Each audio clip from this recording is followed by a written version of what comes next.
Welcome to the show. I'm James Swanwick, and if you've worked in corporate America or any corporate job for that matter, then you'll know that there's a culture there which is very encouraging of after-work drinks, or in my case, during work drinks.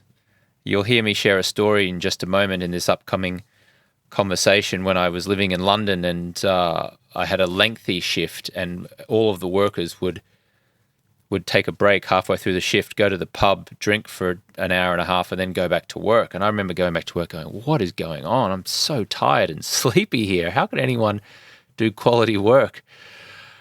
Anyway, today we are talking to a lovely woman by the name of Casey Davidson, and she is the host of the Hello Someday podcast for busy women looking to drink less and live more.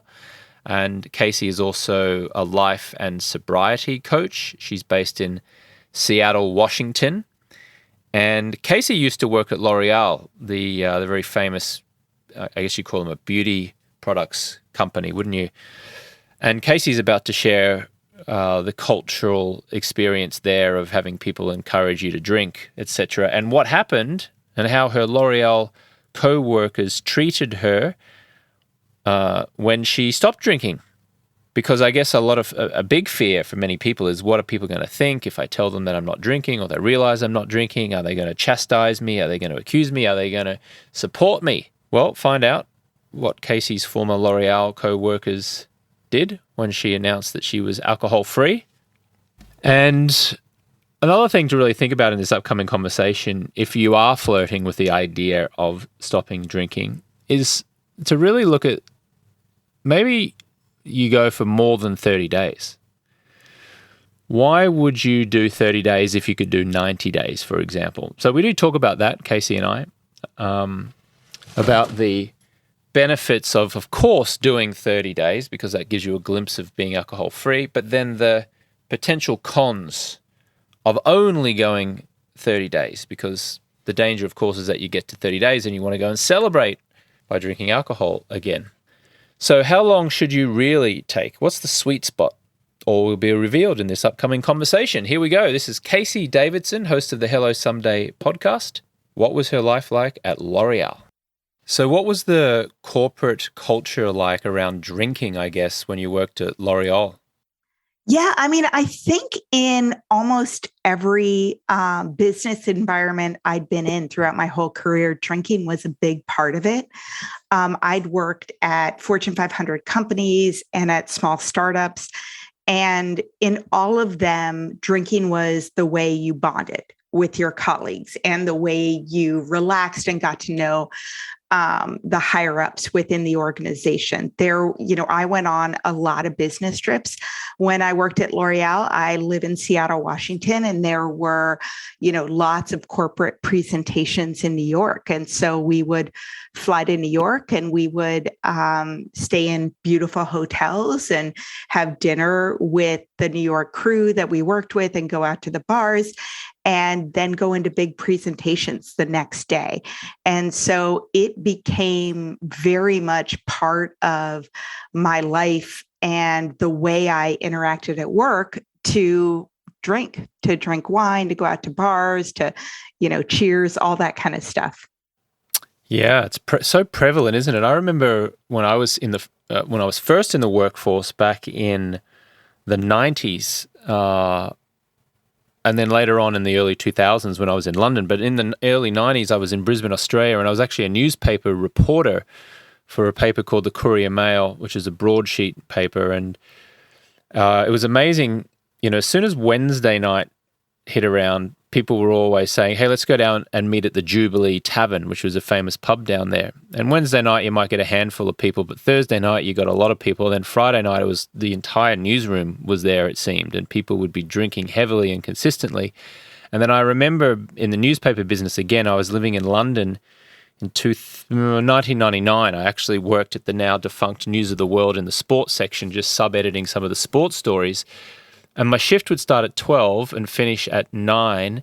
And at 4:30 or 5, everyone would roll out for about an hour and a half and go down to a pub adjacent to the News Corp building. And I was just so astounded at this, that they were drinking beer between shifts, and then they would go back to work and work until 9 or 10.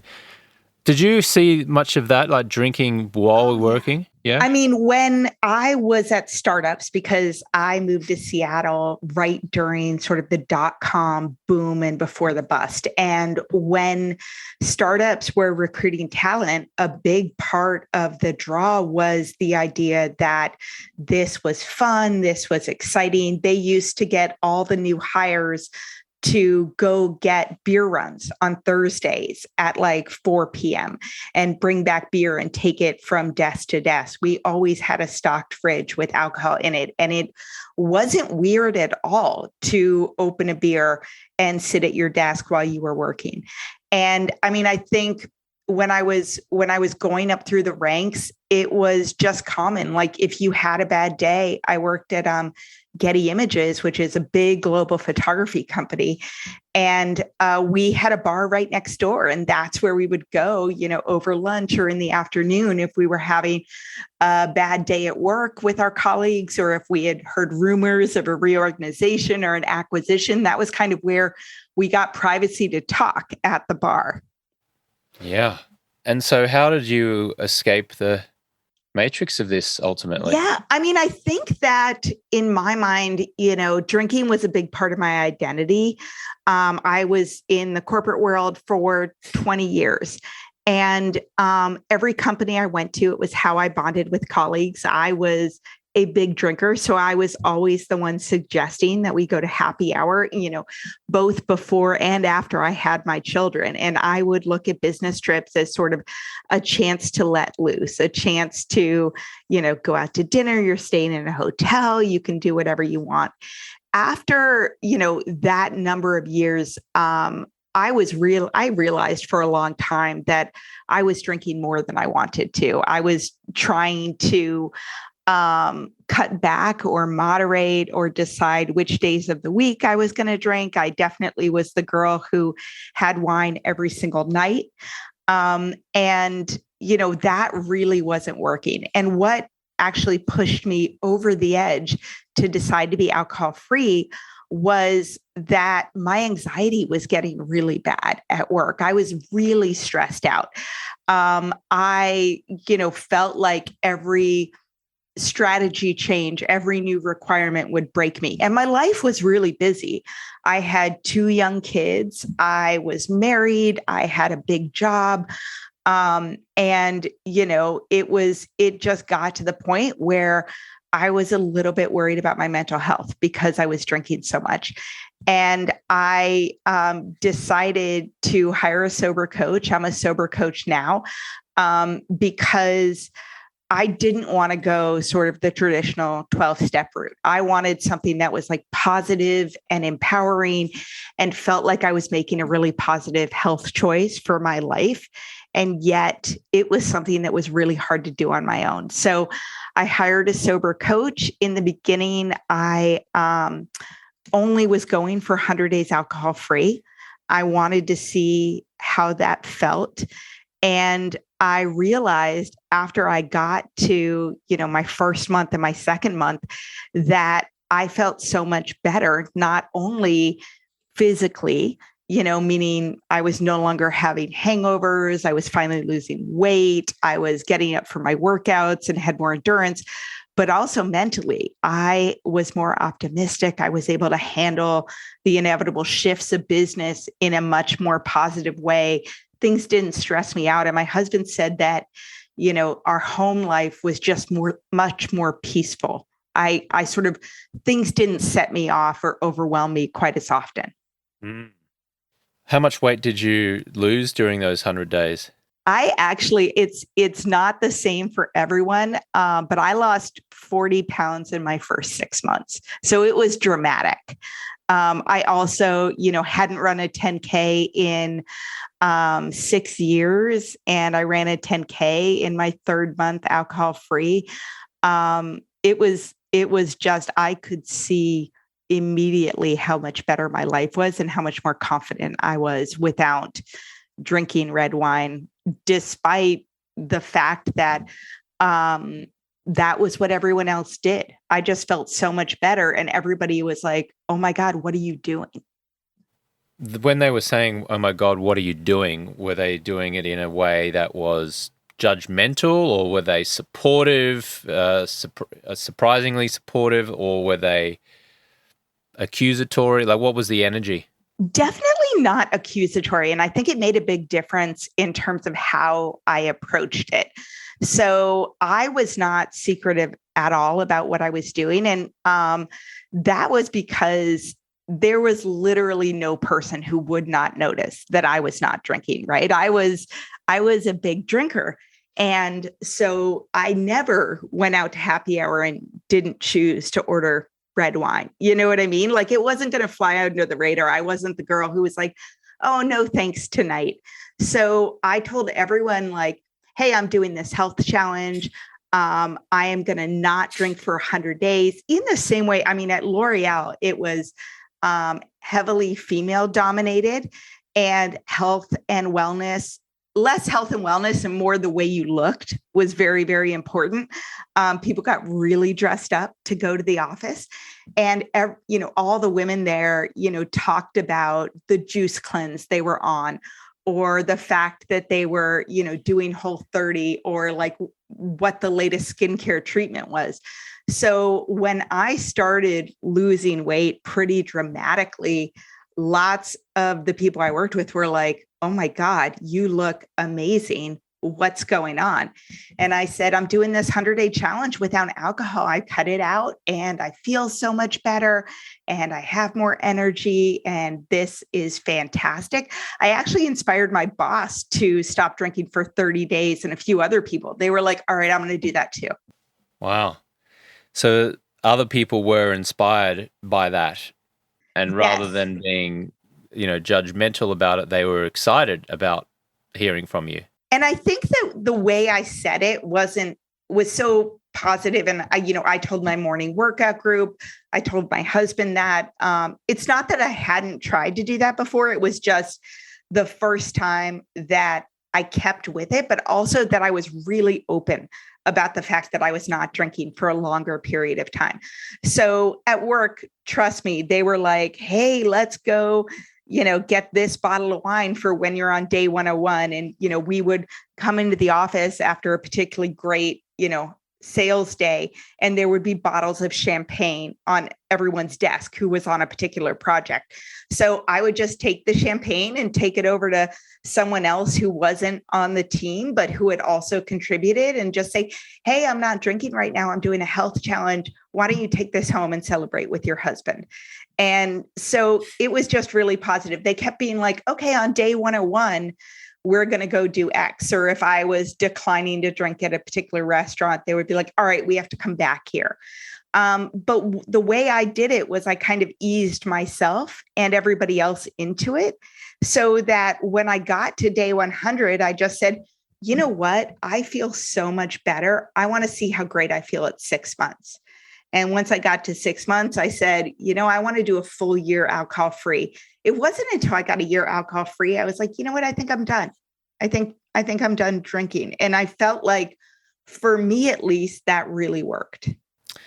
Yeah, that was similar to what happened with me. I got to a year. I was actually in Austin, Texas on my 1 year anniversary, and I ordered a Bud Light at the Luster Pearl Bar in Rainey Street, and I went to drink it, and I smelled it, and it did smell good. It was an ice cold beer. It was in a bottle, and but at the last minute, I thought to myself, you know what?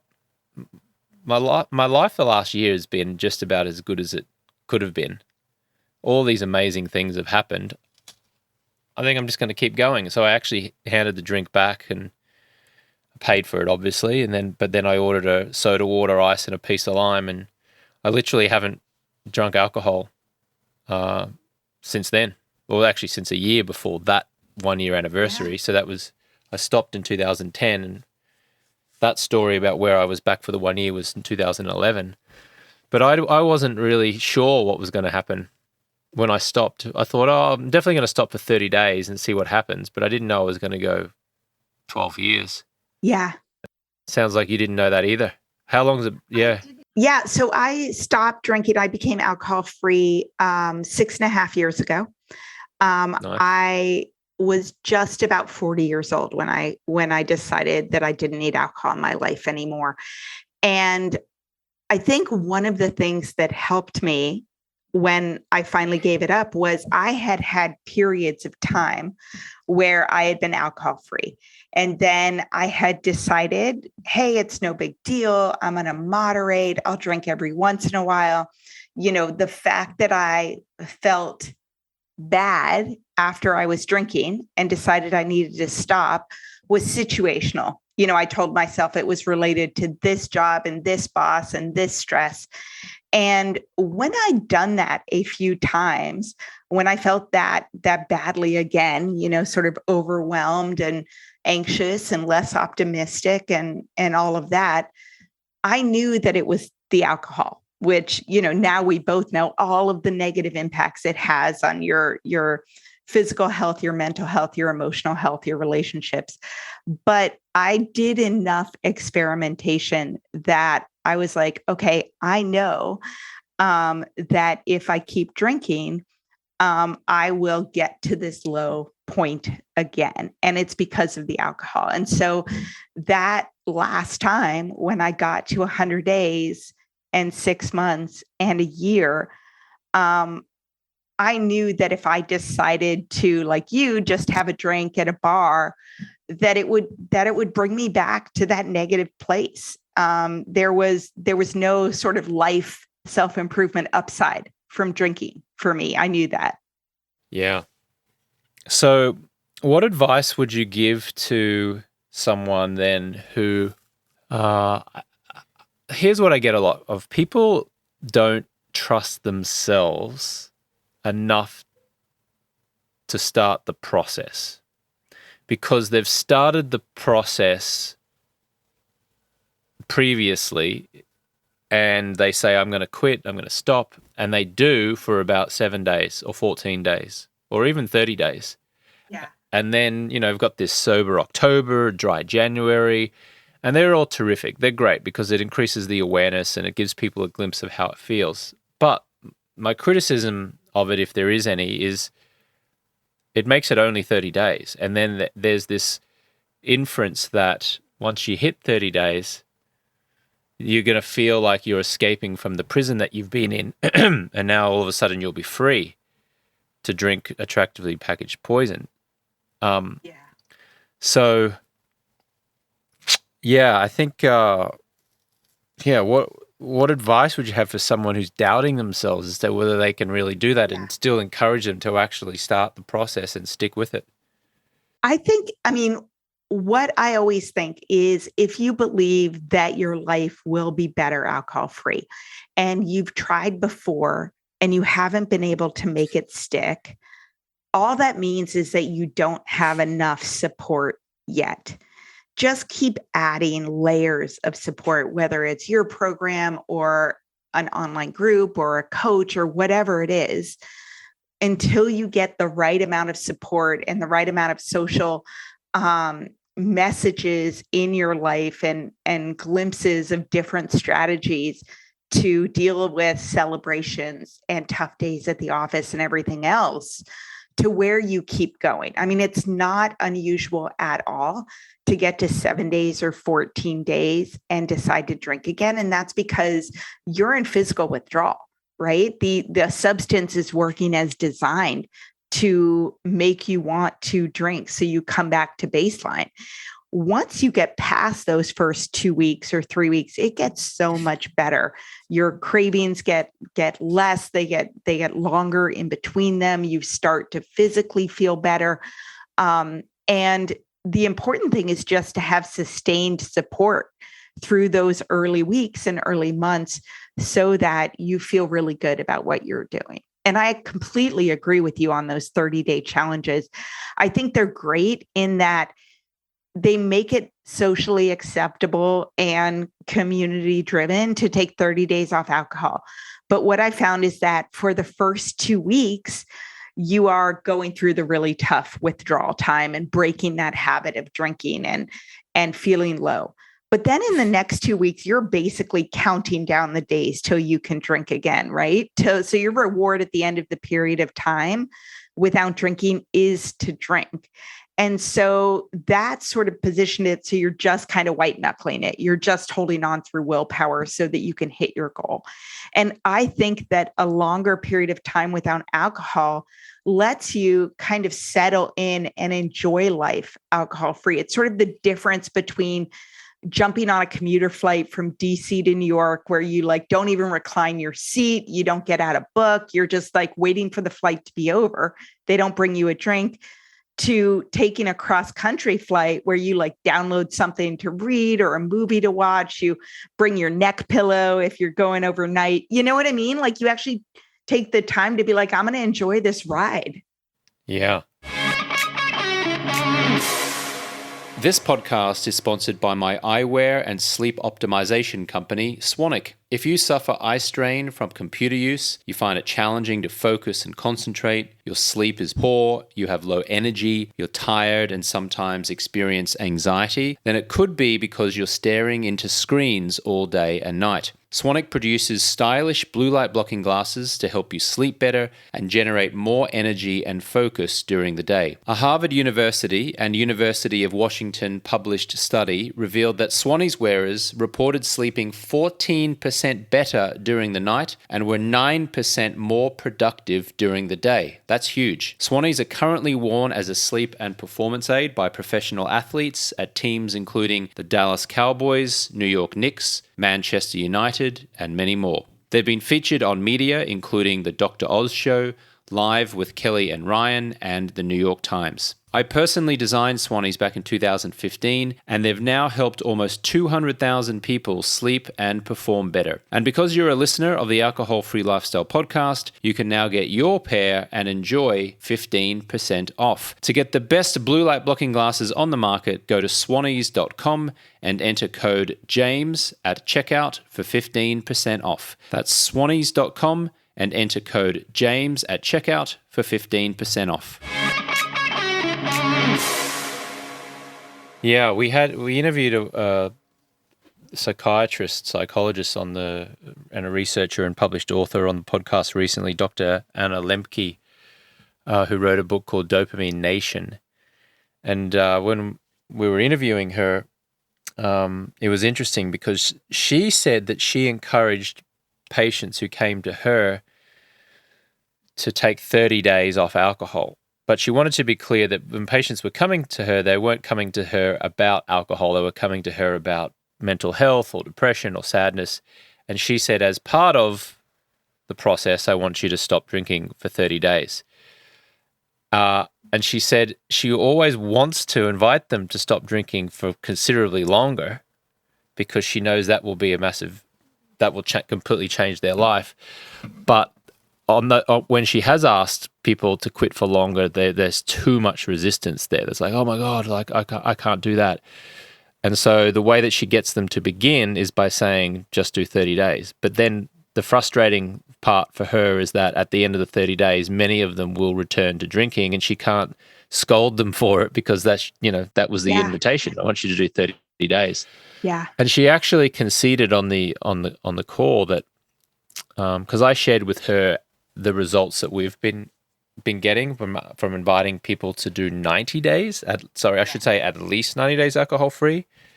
We have about a 92% success rate of getting folks to at least 90 days on their first attempt, almost 100% of getting folks to 90 days alcohol free on no more than 3 attempts. We have had a few people who haven't made it over the years, and she said, wow, maybe I should, to use her words, she said, maybe I should reconsider my request. Maybe I should actually up it from 30 to 90, given the results that you appear to be having.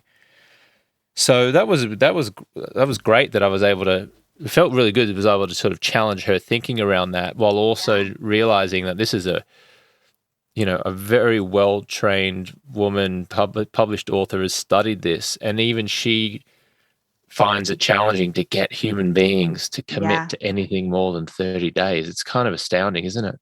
I loved her work on Dopamine Nation, and I was thrilled to talk to her as well. So I know exactly who you're talking about. She is so impressive and well spoken and well researched. And, I completely agree that going 30 days and she calls it a dopamine fast, right? To sort of reset your baseline levels in, your body, your system, your brain, and then going back to drinking doesn't really, it's not long enough to really experience the benefits and, to experience life without that substance in your body. So I completely agree with you.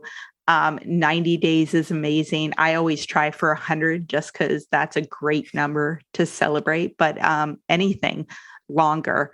My goal when people get to 100 days is to feel so good and to have the perspective to look back at the way they were living day to day when they were drinking, to say, I want to see how good it feels at 180 days. I didn't come this far to only come this far. I'm not going to be like, wow, I feel amazing. All right, I'm going to go back to drinking now. I'm not curious at all to see what the next 2 months of my life could be like or what I could achieve without alcohol. Mm.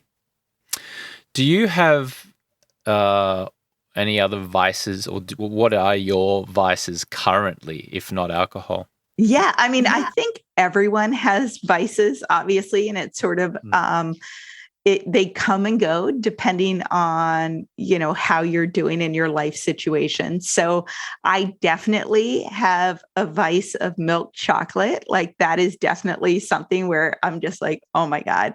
If I have some, I want more. So try to limit how much I have around me, which actually is harder than you think with kids, because of Halloween candy and Easter and all that kind of stuff.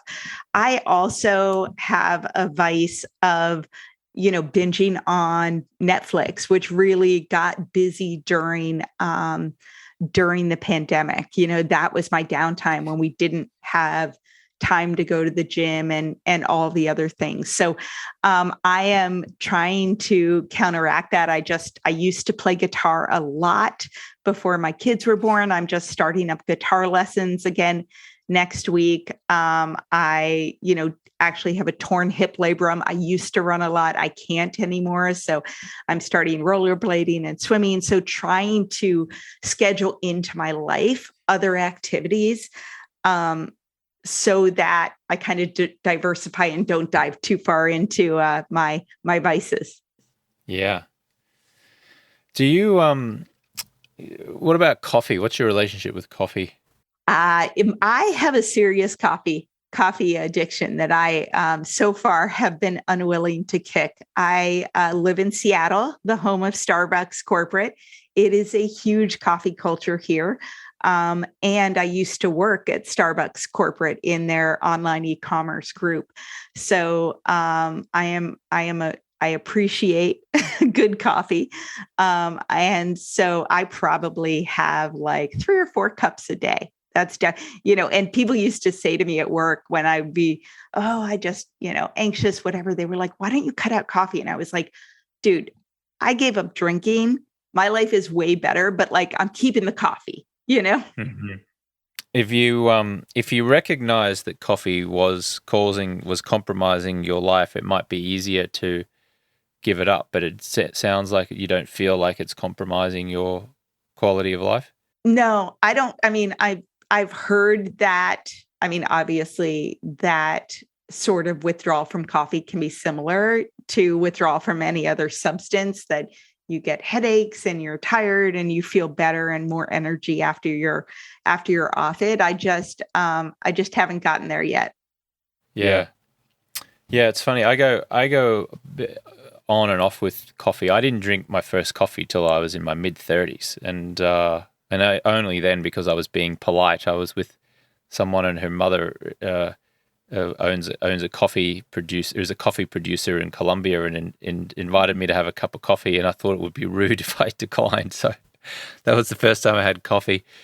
Yeah, I kind of go about 9 months of the year where I don't touch it. And then for about 2 or 3 months, I just go, okay, I'll go through a little phase here. And it's funny because I do enjoy it for the first couple months. And then something always happens around 8 weeks where I don't like the idea that I'm waking up and I'm actually like looking forward to the coffee, even though it's an enjoyable experience. I don't like that my body is kind of telling me, oh, you need to have the coffee. Yeah. So that's when I kind of draw a line in the sand and then go off it again for a long time. So it feels really good for about 2 months, and then it doesn't feel that good. And then when I'm off it, I just don't even think about it. It feels great. And I guess it's similar. It would feel similar for people with alcohol in the sense that they think initially that it's good and it's relaxing and it's part of the routine until it doesn't feel that good anymore, and you realize, oh wow, look at what it's costing me to drink this stuff. And then it becomes quite a challenge, doesn't it, to kind of get rid of that urge to consume it.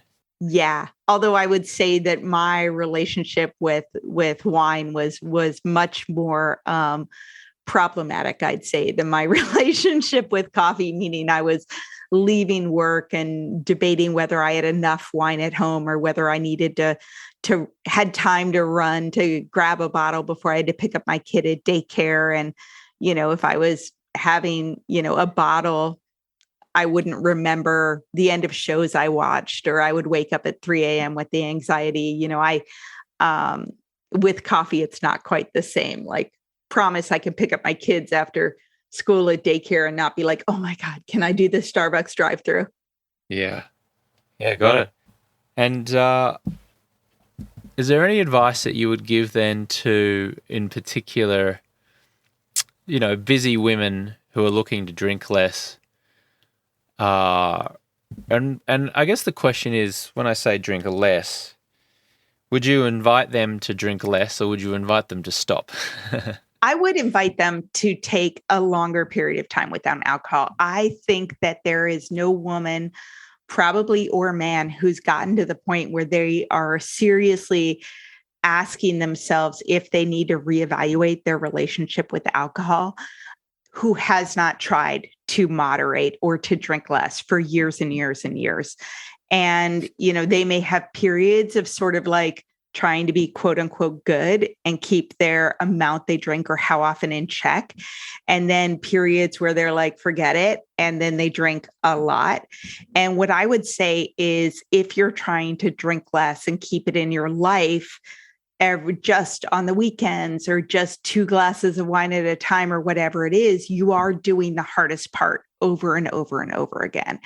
And you're constantly sort of in physical withdrawal, and then getting that, as Anna Lemke says, that big dopamine hit again, and then going into withdrawal again, and impacting your sleep, which you talk about so eloquently, and all the impacts of it. So I encourage women to take a longer period of time without alcohol, and to realize that, especially if you're a working woman in this world, especially if you have kids, that you are busy and you do have a responsibility. And the way that drinking sometimes tends to scale up when you get very busy in the office or busy with kids is that your world of self-care shrinks, right? You no longer have time, like me, I stopped taking guitar lessons when my son was born because I needed to rush to get him at daycare and get home. I stopped going to yoga classes sometimes, after work because I needed to get home. You don't, take your weekends away to decompress. So you can drink while playing Candyland or building Legos or doing dishes or reading bedtime stories. And that's where it gets problematic, because we sort of hit the easy button where alcohol is our reward for just getting through a pretty difficult day, instead of recognizing, okay, why do I want to drink? I'm tired, I'm bored, I'm irritated, I'm overwhelmed, and actually solving for that problem. Yeah. And just as a final bit of inspiration, then, what was your life like when you were drinking? What's your life like now, generally, now that you're not? Yeah. I mean, I stopped drinking because it was not working for me anymore. I would say that there are, it's no question that everyone has drinking highlights. And I think that's what we all hold on to, right? The first glass of wine at a fancy restaurant, the trip to Italy, all those kinds of things. But the truth is that 80% of my drinking was me on the couch at the end of the day, and then waking up at 3 a.m. with a racing mind and anxiety, and then trying to put on my eyeliner and trying not to focus on the fact that my eyes were bloodshot and watery. And then telling myself I would stop drinking, and by 4 p.m. convincing myself that I was overreacting and I just need to only have 2 glasses of wine a night. So 2 to 3 hours, I was basically having a party in my living room most nights. The other 22, 23 hours of my day were significantly worse because I was drinking. And I was, defensive and felt guilty and, trying to keep up with everything. And it was very difficult. I felt like, looking back, I was trying to run a marathon with a ball and chain tied to my ankle. And since I stopped drinking, everything in my life feels easier. My work was less overwhelming. When I made a mistake, I could just apologize and shrug it off and be like, oh, to my husband, oh yeah, we did have that conversation.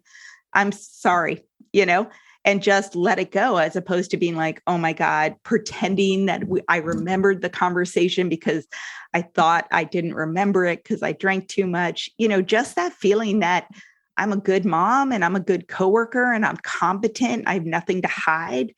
And also, I think since I decided to be alcohol free, I feel like I can count on myself more. I did what I said I was going to do, and I improved my life. And so I believe in myself more right now. I mean, since when I was drinking, I could barely keep up with my job at L'Oreal and my kids and my responsibilities.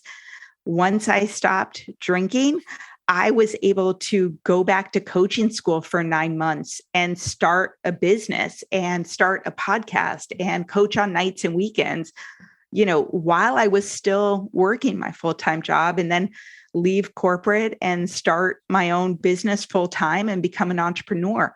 And that was something I just didn't have the bandwidth to even consider when I was drinking. Yeah. Amazing. Well, very inspiring story, Casey. Congratulations on what's happened so far, and also excited for you for what's to come. Well, congratulations to you too. The work you're doing here is incredible. Thank you so much. Casey Davidson, host of the Hello Someday podcast for busy women looking to drink less and live more. Where else besides the Hello Someday podcast can our listeners connect with you, Casey? Yeah, the best place to find me is at my website, which is hellosomedaycoaching.com. There, I've got a number of free guides and coaching audios. I have a sobriety starter kit online course, and I also do private one-on-one coaching. Casey, thank you so much for your time. So appreciate you sharing your inspiring story with us. Great. Thank you so much, James. Here are 5 ways I can support you on your health journey. Number 1, the Better AF group support. You can go to alcoholfreelifestyle.com/betteraf. That is group virtual coaching to help you to stop drinking. The YouTube channel at alcoholfreelifestyle.com/YouTube. The book, Alcohol Freedom Formula, can be found at alcoholfreelifestyle.com/guide. My liver cleanse from my supplements company, Swan Vitality, at swanvitality.com. And protect your eyes from screens by wearing a pair of Swannies blue light blocking glasses from my sleep company, Swanic Sleep. You can find that at swannies.com. Catch you on the next one.